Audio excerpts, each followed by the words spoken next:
Social media is absolutely essential to the building of business today. In the last 10 years, we've seen explosive growth in how people get their news and information and choose what to believe, and that's largely from social media. And how we as people define our personal brands, how we define the brand of our startup or our mature business, largely depends on how we use social media. And every platform is different. One of the things I've talked about at the conference is don't try to use them all. Set your goals, know your audience, really study the strengths and weaknesses of each platform, and then just do it well with consistency and you'll be fine.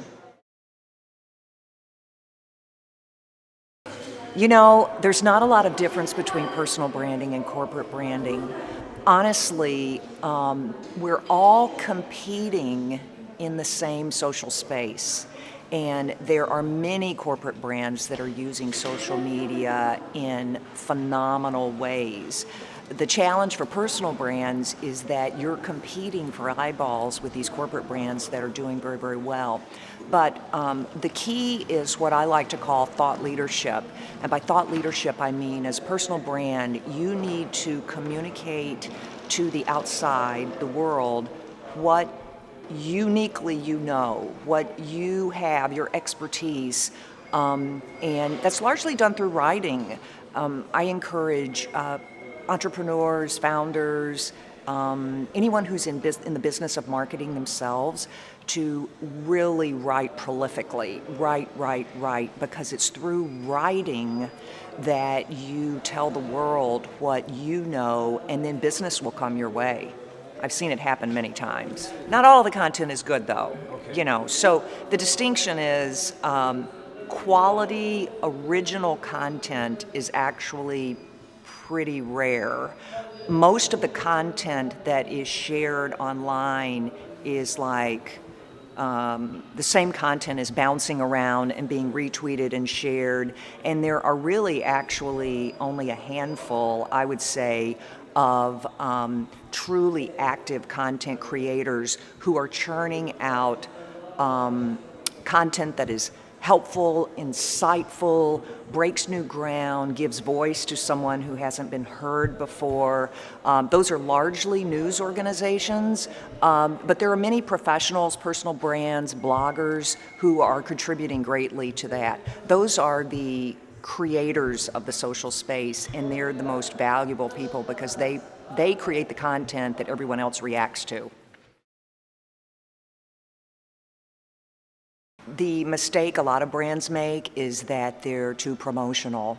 They feel the pressure to sell their product and to tell the world about their service, and all they talk about is themselves.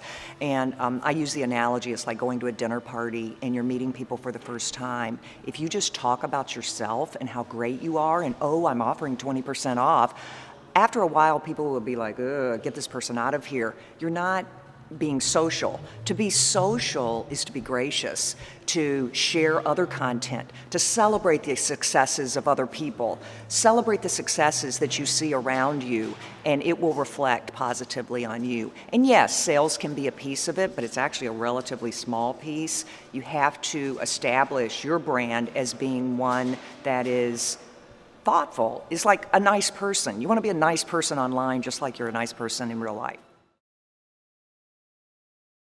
Completely authentic.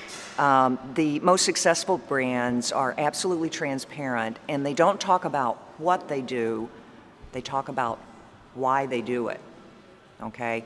That's why people buy from you. They buy for why you are in the business you're in. So for the typical founder, it's quite easy to tap that passion. Talk about your passion. Talk about why you founded the business, why you feel like it's something that's going to contribute to society.